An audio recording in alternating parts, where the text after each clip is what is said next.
A very good afternoon, ladies and gentlemen. Welcome to our webinar. Dear colleagues, friends, Dato, Datins, beloved students of MAHSA University, I am Madam Asha Mangamal, a lecturer from MAHSA University, and we have organized this this webinar today by School of Nursing and Midwifery, Faculty of Medicine, Bioscience and Nursing, Masa University. While waiting for the others, allow me to tell you a bit about our beautiful university. So Masa University started in 2005 and it was established as Masa College, and it moved on fast. In 2009, it became Masa University College, and 2013, we received the Masa University status. And just a bit of introduction to the Faculty of Nursing. And the Faculty of Nursing and all in Masa University is the brainchild of our young berbahagia, Tan Sri Professor Dr. Muhammad Hanifah Abdullah, and he's our Pro-Chancellor. And then we started in Pusat Bandar Damansara and then moved to JUC, and now we are in Saujana Putra. And this is the development of all the nursing programs. We have all the nursing programs. We started with diploma in nursing, and we have more than 800 now. At this point, we have more than 8,000 graduates. And we also had a program with Teesside University and Northumbria University, but now we have our own homegrown degree, Bachelor of Science Nursing Honours degree in Masa University. We also have hospital management, Bachelor of Science. We have advanced diploma in midwifery. We have a certificate in renal nursing course, pediatric nursing, operating theatre nursing, coronary care nursing coming up. Okay, and we have masters in nursing, and now it's our own homegrown one. Okay, and then we have the highest, the doctorate in nursing, Doctor of Philosophy in Nursing. We have all the programs from diploma right until PhD in nursing. These are some of our testimonials of those who were from us, our students, the testimonials from their workplace. We had appreciation letters from HKL. We had the director of Hospital KL sending his appreciation to our students, and our student employability rate is high. Okay, they are accepted in Singapore, Saudi, Australia, UK, and elsewhere. Scotland, Switzerland, we have our MAHSA students there, our nursing students. Next, please. So why choose MAHSA University? It's got the largest nursing school that offers all the programs.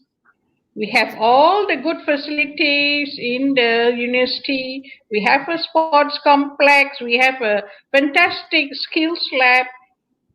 We have our grand ballroom. We have dedicated, qualified, and highly experienced staff.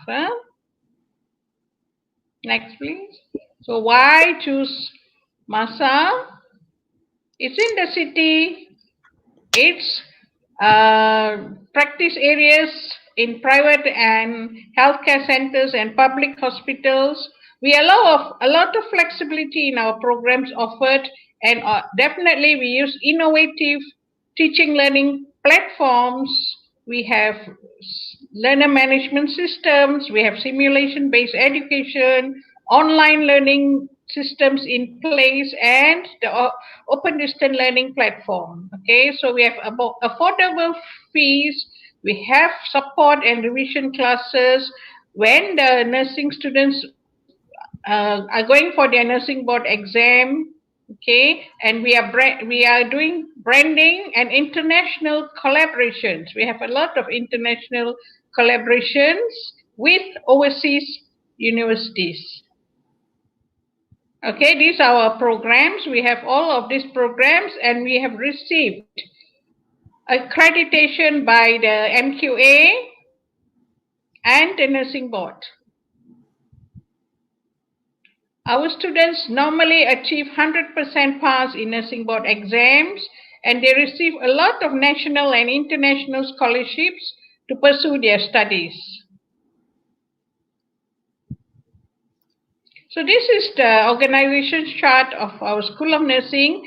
We are under the umbrella of Faculty of Medicine, Bioscience and Nursing, and School of Nursing is headed by Madam Zainoria Dato Haji Zakaria.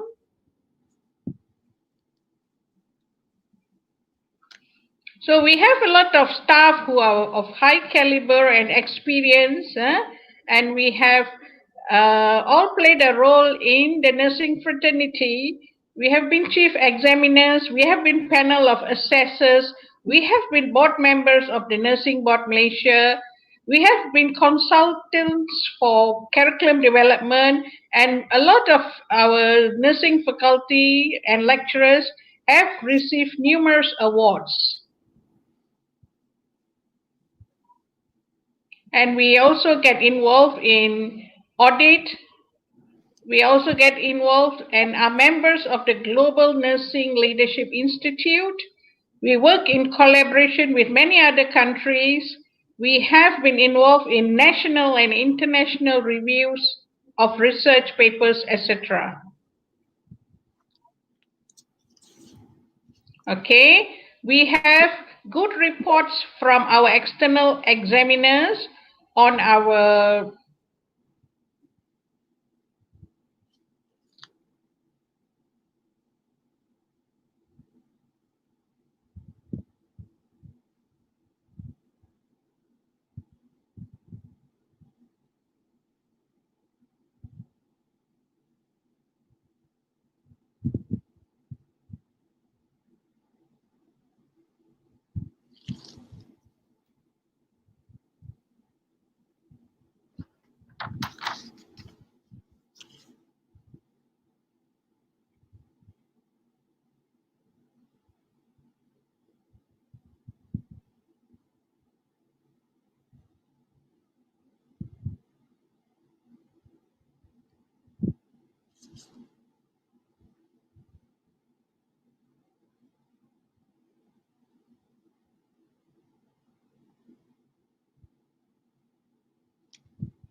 tahu. Halo.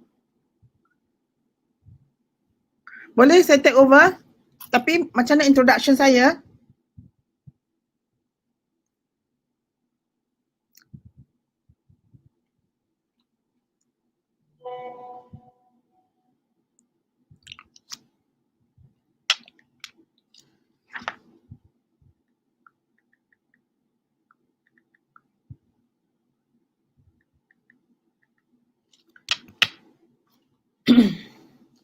Assalamualaikum. Bismillahirrahmanirrahim. Saya Zorina, pernah bekerja di MAHSA dahulu. Untuk pengetahuan semua, saya biasa kerja dengan MAHSA dahulu. Dan nanti, can you get back to the screen please? My screen.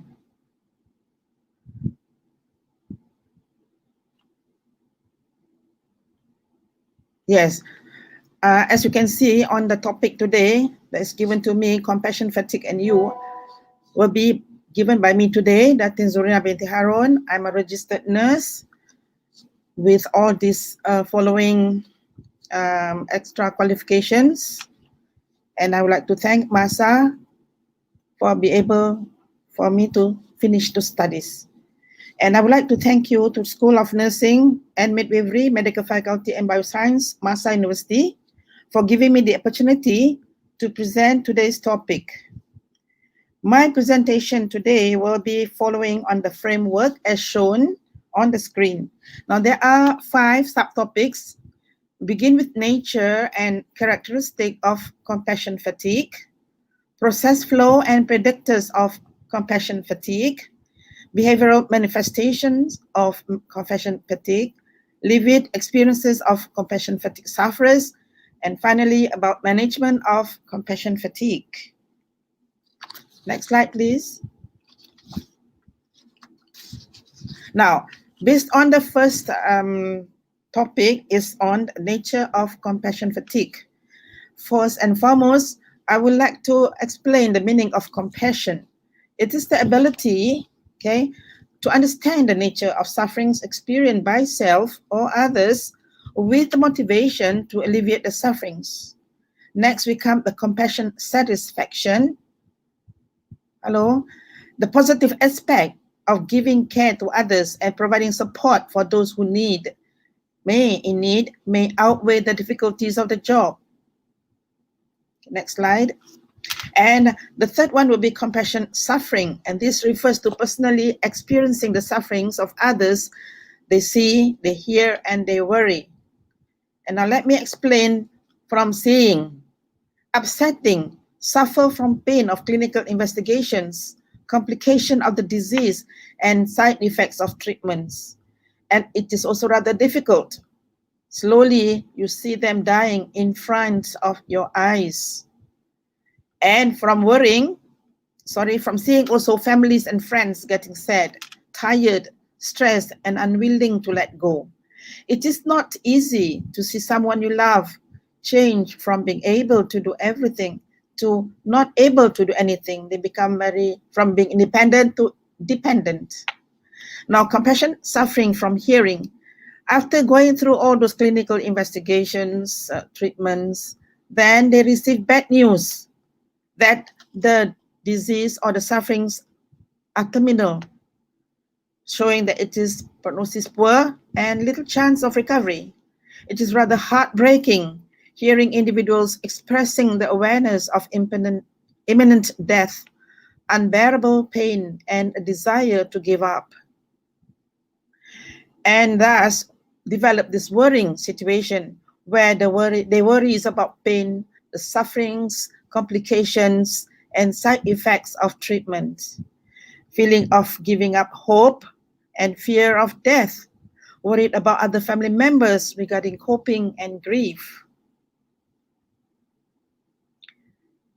And in addition, it involves the anticipation of the loss of death without the chance of recovery. When these sufferings becomes chronic, continuous, and prolonged, they experience compassion fatigue. Now we come to compassion fatigue. It is a combination of emotional, physical, and spiritual exhaustion from witnessing and observing the sufferings of others in their care. And next would be the process flow of compassion fatigue. And you can see there are 10 elements here, starting from the exposure to the suffering, leading to being concerned, empathic ability, and then we goes on through becoming detached, and then sense of satisfaction, prolonged exposure to the sufferings, and then having other traumatic memories, other life demands, and then number 10 will be towards getting compassion fatigue. Now, the predictors here would be lack of meaningful recognition, excessive empathy, experiencing prolonged vicarious or trauma, secondary trauma. They have physical, mental, and emotional exhaustion, lack of deprived from continuous care. Characteristic now, as an introduction here, we need to recognize early warning signs and seeking early interventions. Here it is regarded as important. Compassion fatigue can negatively impact and impairs an individual's personal, social, and occupational functioning, and psychological health problems such as depression, anxiety, post-traumatic stress disorder, and substance use disorders. Beware of the following signs of compassion fatigue: feelings of overwhelm, hopelessness, helplessness, or powerless when hearing of others' sufferings; feelings of anger, irritability, sadness, or anxiety; feelings of detached from your surroundings or from physical or emotional experiences; feelings emotionally, psychologically, and physically exhausted, burnt out, or even numbness; reduced empathy; feelings hypersensitive or insensitive to stories we hear or to emotional materials we might hear and see; and the level of stress is tolerance is rather limited. Under cognitive symptoms, there will be constant thinking or dwelling around the sufferings of the trauma survivors, constant blame, self-blame, or thoughts, I should or could I have done more; changes in belief systems such as belief about self, others, world, future, or even meaning in life; reduced sense of personal emotional acceptance or efficacy; difficulty concentrating, focusing, or on making decisions. Now, under physical symptoms, they will start to have nausea, dizziness, headaches, difficulty sleeping, having nightmares occasionally, being tense, on the edge, and agitated. And on behavioral symptoms, there will be self-isolation leading to withdrawal, poor coping such as self-medication and increased substance use, and leading to relationship conflict. Feeling less efficient or unproductive at work, reduced pleasure and activities they used to enjoy, and reduced work satisfaction. Now, like lived experiences of compassion fatigue sufferers, as a definition here, is a representation and understanding of an individual's human experiences, choices, and opinions, and how these factors influence the person's perception of knowledge and functioning within the context of their environments. Additional to that, I would stress here that compassion fatigue is real. Emotions so strong at first can easily shift to apathy. The subsequent guilt is paralyzing. It can prevent us from ever doing anything and freeze us into inaction. Now, let me explain briefly what apathy is. It's a feel powerless to help, angry at the person who is suffering, and animosity that can cause internal conflicts. Isolation next would be not just avoiding the person who is suffering, but everyone else in your life. feeling overwhelmed to the point you have a hard time connecting with others. Negativity as such became a pessimist, difficult to be optimistic in everything, and there will be significant negative change seen in your behavior.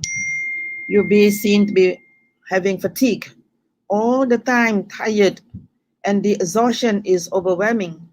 You tend to isolate yourself, stop working out, and become inattentive, frequently making mistakes and having poor judgment. You tend to become careless, accident proneness, and emotional breakdown, eventually leading to resentment. Developing psychosomatic problems like headaches, muscle tensions, upset stomach causing diarrhea or constipation. And in this case, the gastrointestinal or enterological symptom must be examined. There could be an underlying disorder.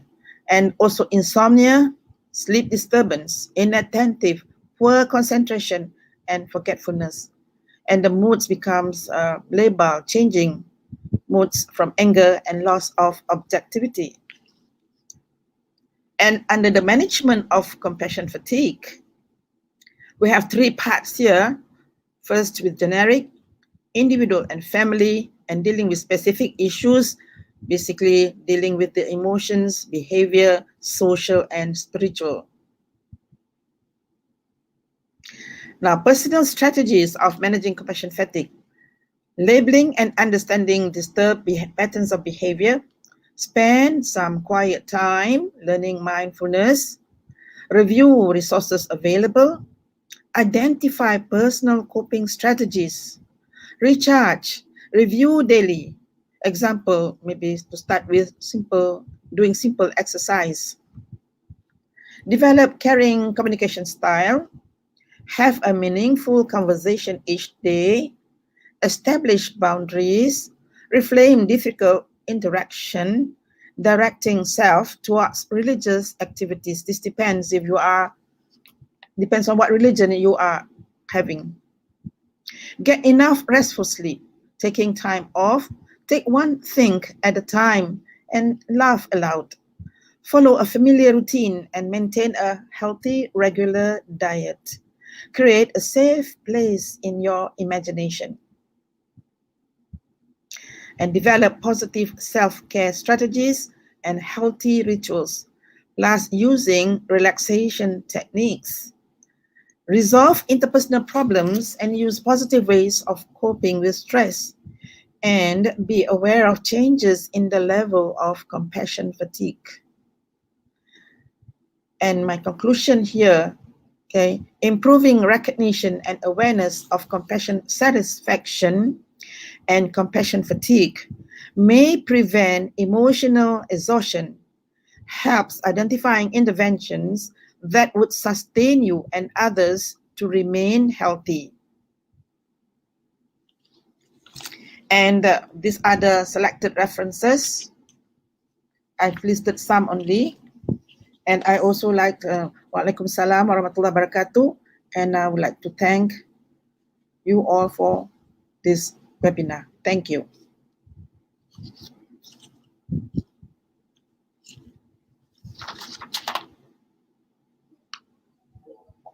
Thank you, Datin Zorina. And Datin Zorina is the best person to tell you about compassion fatigue. She has very vast experience as a nurse and in the training of nurses, and her specialization is in mental health nursing. Thereby, she is the right person for today's topic. Thank you. And I will continue and touch a bit on compassion fatigue in healthcare workers. Can I have my slides, please? Related to what she said, a lot of our nurses and healthcare workers also can end up with compassion fatigue. And after this, we can ask the nurses to share with us. Okay. So compassion fatigue, like she told you, is also experienced by those helping people in distress, like nurses caring for the terminally ill, caring for the very ill COVID-19 patients. They go through an extreme state of tension and preoccupation with the suffering of those who are being helped, to the degree that they forget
Okay, sorry, internet fatigue. Okay, so it's a profound and gradual emotional and physical exhaustion that nurses and healthcare professionals and caregivers feel over a time of their career.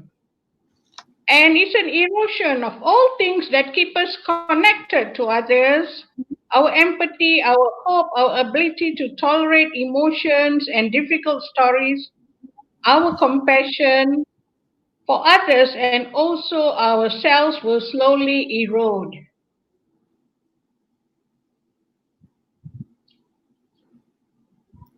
Okay, then we see changes in our personal and professional lives.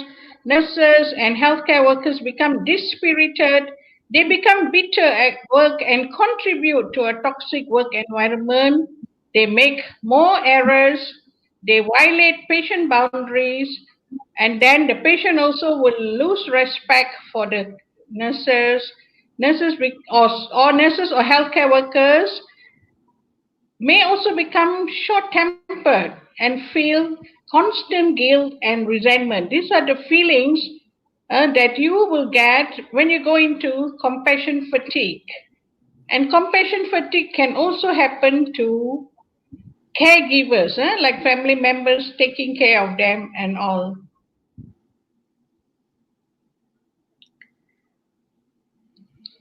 Next.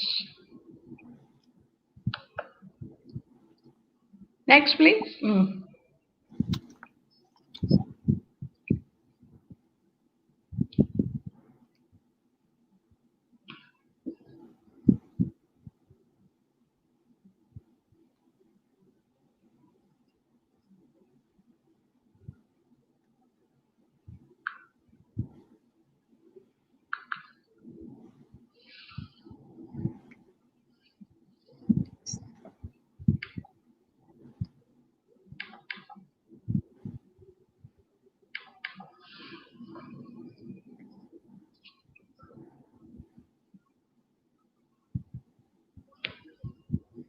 Okay, so what will work and help you to overcome or reduce compassion fatigue? Social support in your workplace is the most significant factor. Okay, compassion, satisfaction, social support is important for everybody. Yeah? So according to Killian 2008, it was found that most of the healthcare staff and healthcare workers interviewed, they have no course or specific training on self-care and self-awareness. This is important to help professionals. Self-care and self-awareness must be made an integral part of curriculum for helping professionals.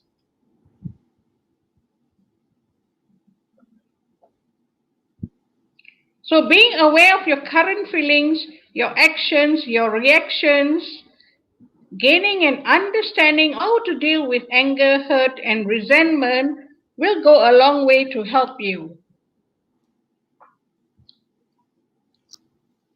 Being in tune with your stress signals, you need to have a good sense of how your body communicates with you when it's overwhelmed, when it's getting tired, when it's getting emotionally distressed. Do you get sick as soon as you go on vacation? Do you develop a migraine when you are stressed up? And most of us live in a state of permanent overload but are dimly aware of it. What happens when you feel angry? Do you explode or do you swallow your anger? Okay, where in your body do you feel that anger? Are you aware of the ways in which you sabotage your self care? You say yes to requests when you don't have time, you take more responsibilities, you don't go for your doctor's appointment, you indulge in drinking excessively, and all, and activities that are uncalled for when you are fatigued or under stress. Okay? So, how do you manage all these? You have to improve your work-life balance, pursue your hobbies, spend time with friends and family, laugh, smile, okay? Mix around, socialize.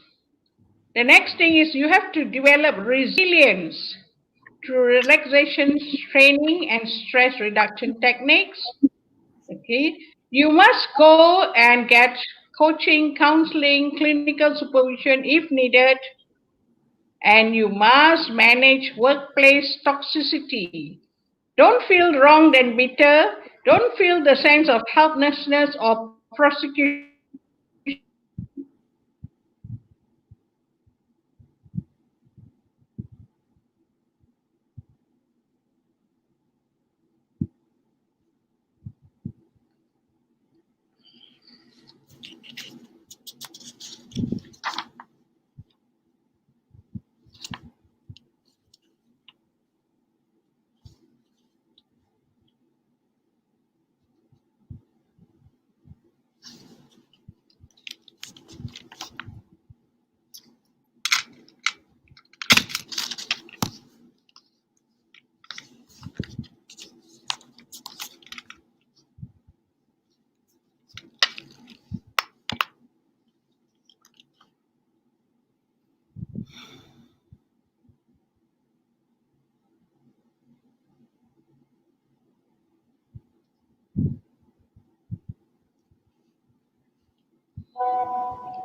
Okay,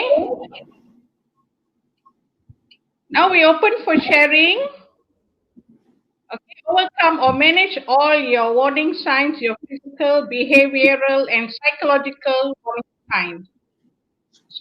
Okay, now we open to the floor for you to share and talk about compassion fatigue in your workplace. We have a lot of nurses present with us today. Can we have some sharing, please? We open to the floor for sharing. Huh?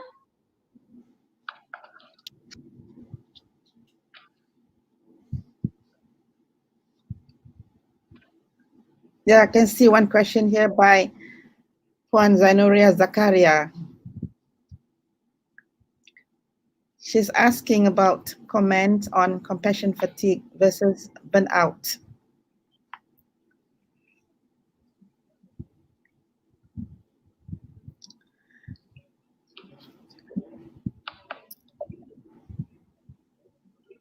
Yeah, Datin, would you like to answer that? Yeah, to me, burnout is that you really totally fed up, too much of things going on with your life, with your work. And there will be some moments that you can move away from the situation. Whereas in compassion fatigue, the sufferer may not realize about what they are going through until it gets bad. And as it is, compassion fatigue is worse off than burnout. There are a lot of articles on burnout and also on compassion fatigue. And I remember that when I want to do this research for my thesis, I choose compassion fatigue instead of burnout. I hope that will satisfy your question. Thank you. There is some similarity between burnout and compassion fatigue. In burnout, you go through physical and mental exhaustion also. And it occurs when you feel overwhelmed, when you're so overwhelmed and emotionally drained. So it's related. Anybody want to give their opinion and share? We have our head of school. We have a lot of our senior nurses. Would you like to share? We have our nurses from overseas. Madam Siti, would you like to share? Anything to do with compassion fatigue in your nurses there? I'm sure you some compassion fatigue because of the heavy number of cases, the heavy workload with your nurses there due to the COVID pandemic.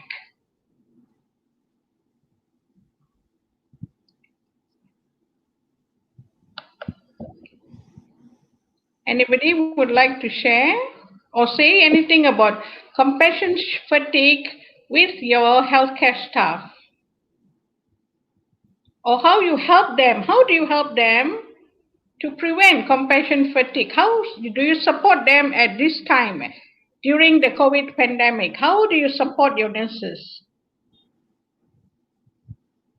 The support in the workplace is very important. Do you agree?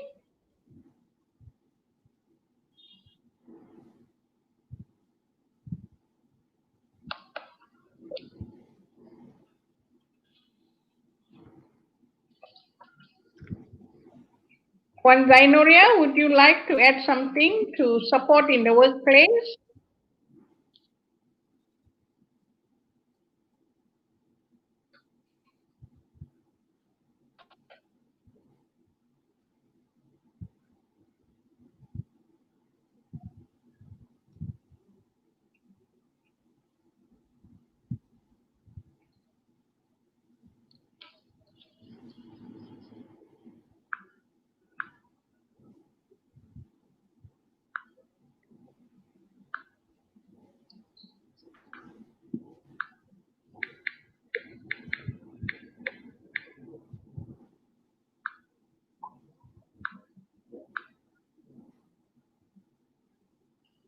No opinions, nothing to share?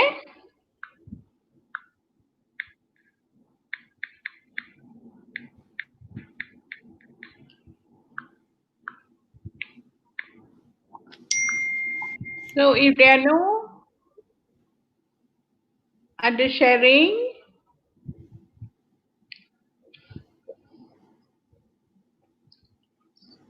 can we have someone to share their views?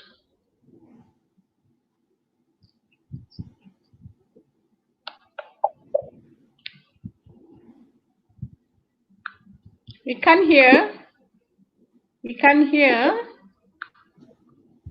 Is someone talking?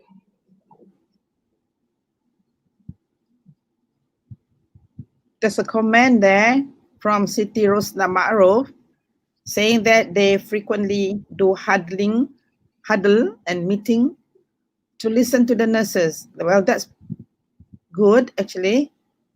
You give support to each other without having to know what the person is suffering from. Maybe that is better kept as confidential. Yeah, that's good. You support each other, you talk to each other, you cry on each other's shoulders. And Rogaya Swilam says that we do a lot of social activities. I've seen in the WhatsApp some dancing in the ward and all. So that's good. You keep yourself happy, and nurses supporting each other, just doing a little bit here and there of social activity. Okay, thank you, Rogaya and Madam Siti. Anybody else want to share how you help the nurses? Okay, you do group challenge stress. Can we have Madam Rogaya to tell us what is your group challenge step? Would you like to share with us? Group challenge step. Madam Rogaya, would you like to talk and share with us?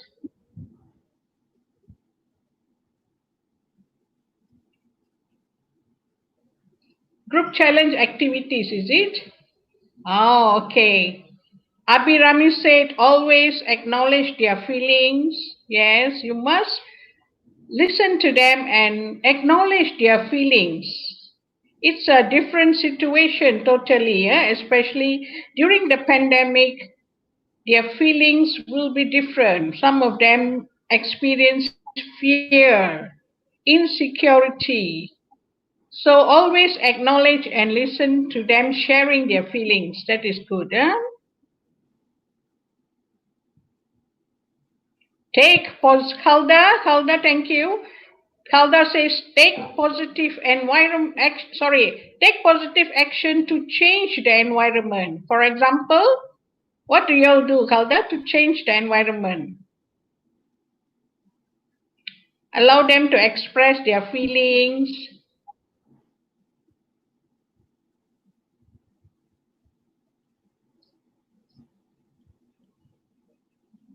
I think talking and supporting them, just let them share their feelings, their worries. Okay. And then Madam Zainoria says self-talk can be very helpful. Write it down in a journal, and self-talk will give you some relief.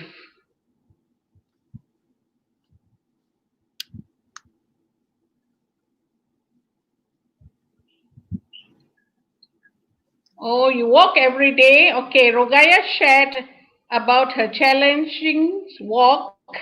She says they walk every day and you count your number of steps, and every month they have a winner. That's one good way of an activity where you do exercise and you get mental relaxation also. Thank you, Rogaya, for sharing.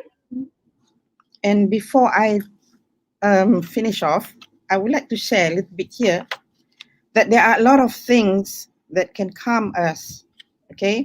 From music to theater, exercise and laughing can help us. The endorphins, and some foods can give us momentary pleasure. So sometimes we see that in our faculty, we always have feeding session where we treat each other.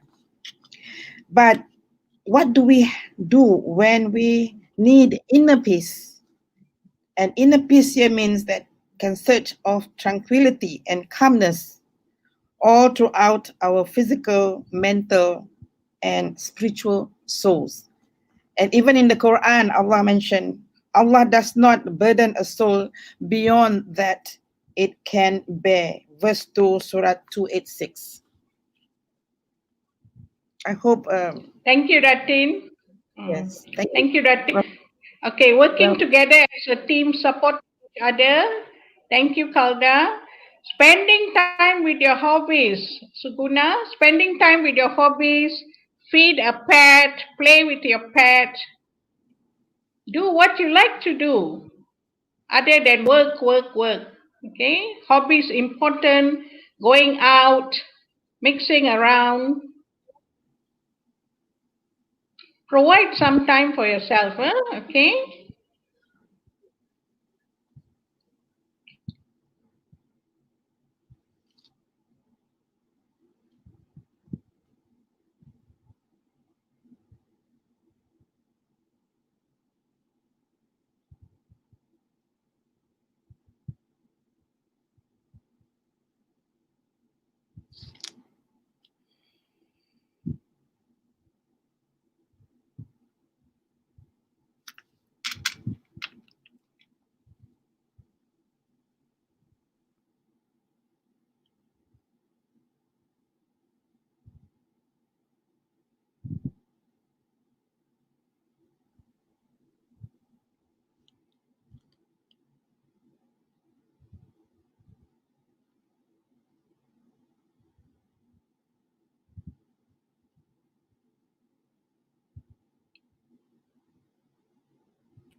Okay, Prof. Zara is in with us.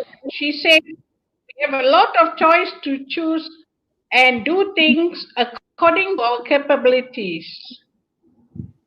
Thank you, Prof. Zara. Don't go beyond your limits. Learn to say no sometimes and do what you like to do.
Just read the screen.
As I can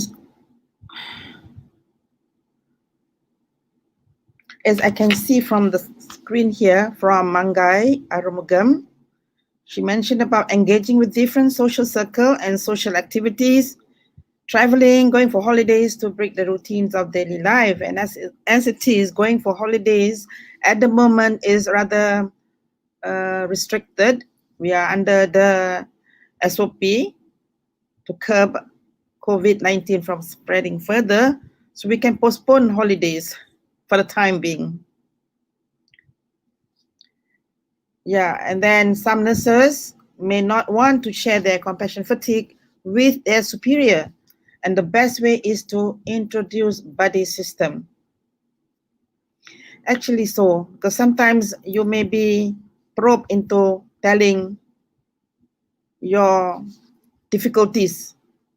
They ask you a lot of things, and sometimes when you talk too much, you are also into trouble. So maybe that's why some of us choose not to share their problems. And from Abirami here, she mentioned we have venting box to express our feeling in our unit, to relieve our problem in the unit. Oh, that's good way of venting out. And then what do you do with the person's problem? Do you attend to the person, or you just leave it as it is until it dissolves by itself?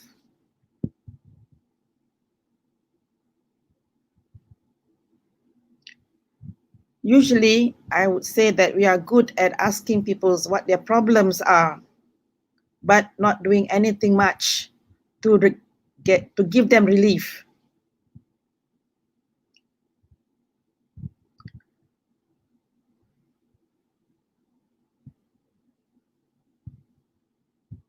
Is there any else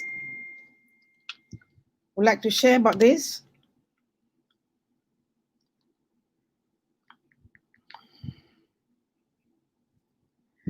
Since there's not many more responses coming in, I would like to thank everyone for joining this webinar today, and may we see again next time. Alhamdulillah. See you all again. Bye.